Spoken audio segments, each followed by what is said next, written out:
যেই বনি আদমের কারণে আমি জাহান্নামী হয়ে গেলাম, আমি এই বনি আদমের রোগে রোগে রোগে যাতে ঢুকতে পারি, তাদেরকে যাতে সঠিক পথ থেকে বিভ্রান্ত পথে নিতে পারি, এজন্য আমাকে এই শক্তি দিয়ে দাও, এই এবিলিটি দিয়ে দাও। বলেন যাও যাও তোমাকে দাম। ভালো করে বুঝো, ইবলিস আল্লাহকে বলে আপনার আদম ভালো কাজ করতে চাইবে, আমি তাকে খারাপ কাজে নিয়ে যাব, এমন লোক আছে না নাই? আরো জুড়ে বলেন আছে না নাই? এর ভাই কত আল্লাহর বান্দা বয়ান করাতে চায়, কিন্তু কিছু কিছু ভাইয়েরা বলে কি দরকার বয়ান করানোর, একটা গানের আয়োজন করি, আছে না নাই? এই যে বয়ানটা হইতেছে যুবক ভাইদের উদ্যোগে, আমি শুনেছি এই জায়গায় নাকি কোনো এক সময় গান হইতো, এবার এই জায়গায় ওয়াজের ব্যবস্থা করা হইল। এই যে আমার আল্লাহ হেদায়েত দিছে, এজন্য যুবক ভাইদের জন্য আমার মন থেকে দোয়া।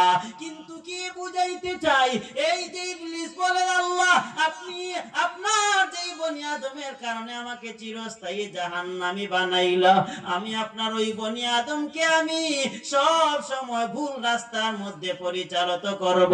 সে ভালো কাজ করতে চাইবে, তাকে আমি মন্দ কাজের দিকে নিয়ে যাব।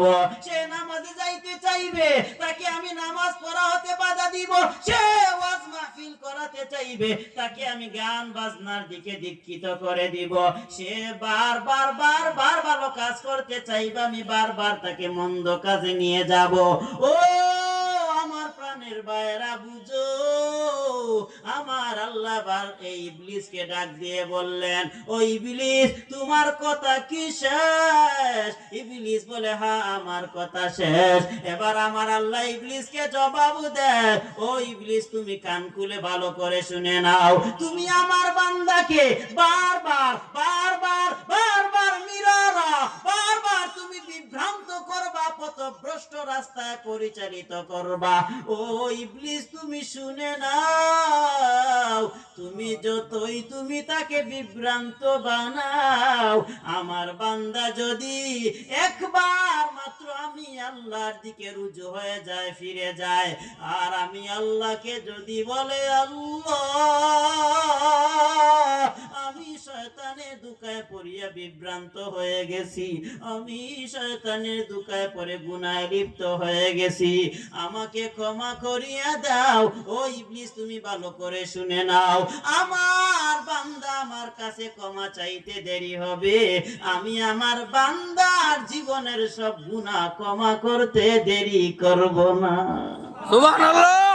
ভাইরা আমার, আল্লাহ চায় গোলাম তোর অন্যায় হয়ে গেছে, পাপ হয়ে গেছে, আমি আল্লাহর কাছে ক্ষমা চাও। তিরমিজি শরীফের রিওয়ায়াত, তিরমিজি শরীফ সানির মধ্যেই ঘটনা পাইবা।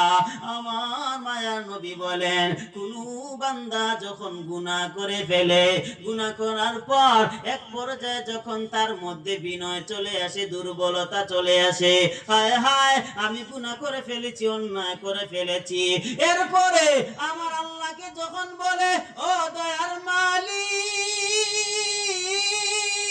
আমি শয়তানের ধোঁকায় পড়িয়া আমি অন্যায় করে ফেলেছি, অপরাধ করে ফেলেছি, আমাকে ক্ষমা করে দাও, আমার আল্লাহ ফেরেশতাদেরকে বলে ও ফেরেশতারা আমার বান্দা আমি আল্লাহ একজন আছি এই কথা জানে, আবার এটাও জানে আমি আমার বান্দাকে ক্ষমা করে দেই।